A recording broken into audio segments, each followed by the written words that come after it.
Welcome to Royal Tamil kitchen. இன்றைக்கி நான் lamp மந்தி அரேபியன் ஸ்டைலில் செஞ்சு காட்ட போகிறேன். வாங்க எப்படி செய்யலாம் பார்க்கலாம்.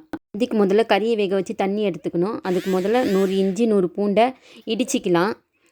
இது மாதிரி இடிச்சிக்கோங்க, அரைக்கக்கூடாது. 2 கிலோ நான் ஆட்டுக்கறி தான் செய்ய போகிறேன். அதை நான் முதல்ல ஒரு குக்கரில் சேர்த்துக்குவோம். அதுக்கு மசாலா சேர்க்கணும். 1 ஸ்பூன் மிளகு, 1 ஸ்பூன் பெருஞ்சீரகம், 1 ஸ்பூனு சின்ன ஜீரகம், 1 ஸ்பூனு மல்லி, அப்புறம் ஒரு 2 பட்டை, பிரியாணி இலை, கிராம்பு, அன்னாசிப்பூ, ஏலக்காய் எல்லாம் கொஞ்சம் கொஞ்சமாக தேவையான அளவு நான் சேர்க்குறேன். இதுக்கு கண்டிப்பாக மேகி கியூபு 3 சேர்த்துக்கணும். 2 காஞ்ச லெமனு தான் நம்மளுக்கு அந்த டேஸ்ட்டாக இருக்கும் சோறு. நம்ம இப்போ இதெல்லாம் அந்த குக்கரில் அந்த மசாலாவோட சேர்க்கத்தான் இது ரெடி பண்ணிட்டோம். அடுத்தது ஒரு 4-5 பச்சை மிளகா வச்சுருக்கேன். இதில் நம்ம தயிர் சேர்க்கணும். அப்போ தான் நம்மளுக்கு கறியில் டேஸ்ட்டு கொடுக்கும். தயிரையும் சேர்த்துக்கணும், எவ்வளோ தேவையோ அவ்வளோ. இப்போ நம்ம பேசி பொருள் எல்லாத்தையும் கறியில் சேர்த்துருவோம். அப்படியே எல்லாத்தையும் சேர்க்க வேண்டியதுதான். பச்சை மிளகா அந்த 6 பச்சை மிளகாவையும் இதில் சேர்த்துக்கணும். காரம் கொடுக்கும், அப்போ தான் நல்லா டேஸ்டியாக இருக்கும் இந்த தண்ணி. அப்புறம் இஞ்சி பூண்டை நான் கிராஸ் பண்ணதே இதில் சேர்த்துனா அடித்து இஞ்சி பூண்டையை சேர்த்துக்கிட்டு நம்ம தயிர் சேர்க்கணும். நெக்ஸ்ட்டு தயிர் நான் 700 ml எடுத்துருக்கேன். இந்த சோறு ஆக்கிறதுக்கு 2 கிலோ அரிசி போட போகிறேன். அதில் பாதி தயிரை நான் இதில் முதல்ல சேர்த்துக்கிறேன். அப்புறம் மேகி கியூப் சொன்னேன்னே, அந்த மேகி கியூப்பை சேர்த்துக்கிட்டு இப்போ நான் 1 ஸ்பூனு கரம் மசாலா சேர்க்க போகிறேன். நம்ம மசாலா ஸ்பைஸிலாம் இவ்வளோ தான் ஆட் பண்ணுவோம். இதுக்கு அப்புறம் எந்த மசாலாவும் கிடையாது. இப்போ நான் உப்பு சேர்த்துக்கிறேன், 1 ஸ்பூனு. தேவைக்கேற்ப நீங்கள் உப்பு சேர்த்துக்குங்க. 1 ஸ்பூன் எண்ணெயோ இந்த நேரத்துக்கு சேர்த்துக்கலாம். சேர்த்துக்கிட்டு இப்போ நம்ம தண்ணி ரெடியாக வச்சுருக்கேன், கொதிக்க வச்சு அந்த தண்ணி நான் ஊற்றிக்கிறேன். நம்ம எவ்வளோ தண்ணி அரிசி அளந்து ஊற்ற போகிறோமோ அவ்வளோ தண்ணி இதுலேயே ஊற்றி கரெக்டாக வச்சிடணும். உப்பு தண்ணியில் தான் நம்ம சோறே ஆக்க போகிறோம். கறி முக்கால்வாசி பதத்துக்கு நான் வேக வச்சு ரெடியாக வச்சுட்டேன். இப்போ நான் தாளிக்க ஸ்டார்ட் பண்ண போகிறேன்.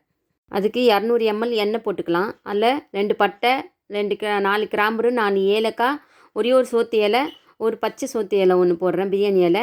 அப்புறம் ஒரு கைப்பிடி முந்திரி சேர்த்துக்கலாம். முந்திரி சேர்த்துட்டு ஒரு 4 பெரிய வெங்காயத்தையும் பொடிசாக நறுக்கி சேர்த்துக்கலாம்.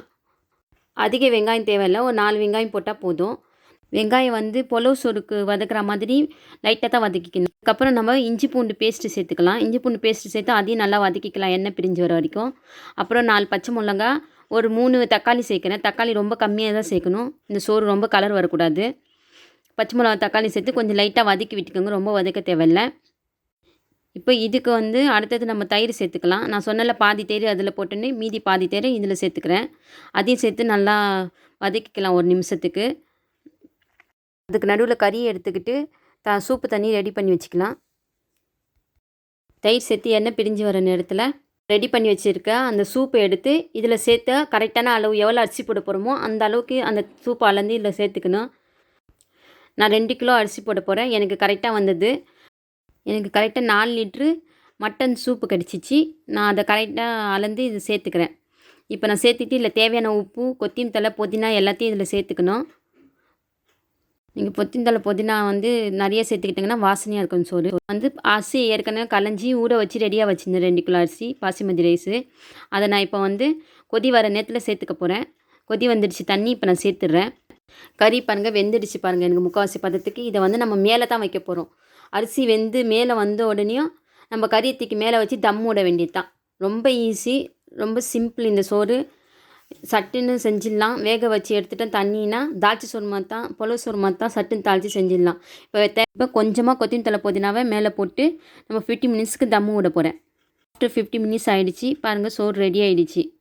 நல்லா டேஸ்டியான அருமையான மந்தி லேம்பு மந்தி ரெடி ஆகிடுச்சு பாருங்கள். இதில் 1 ஸ்பூன் நெய் ஊற்றி நல்லா பெரட்டி விட்டுற வேண்டியது தான். இது பிரியாணி விட்டு ரொம்ப டேஸ்டியாக இருக்கும். பிள்ளைங்களாம் எல்லோரும் விரும்பி சாப்பிடுவாங்க. கண்டிப்பாக இந்த மாதிரி ட்ரை பண்ணி பாருங்கள். சாப்பிடக்கூடாது, இதை டெக்கரேட் பண்ணி தான் சாப்பிட்ணும். இது கொஞ்சமாக முந்திரி, கொஞ்சம் பாதம், கொஞ்சம் திராட்சை நல்லா நெய்யில் வறுத்து மேலே போட்டு டெக்கரேட் பண்ணி தான் பரிமாற வேண்டியது தான். வீடியோ பார்த்துட்டு எனக்கு லைக் பண்ணுங்கள், ஷேர் பண்ணுங்கள், சப்ஸ்கிரைப் பட்டனையும் சேர்த்து அழுத்திடுங்க. அப்போ தான் நான் அடுத்தடுத்து போடுற வீடியோ உங்களுக்கு சேரும்.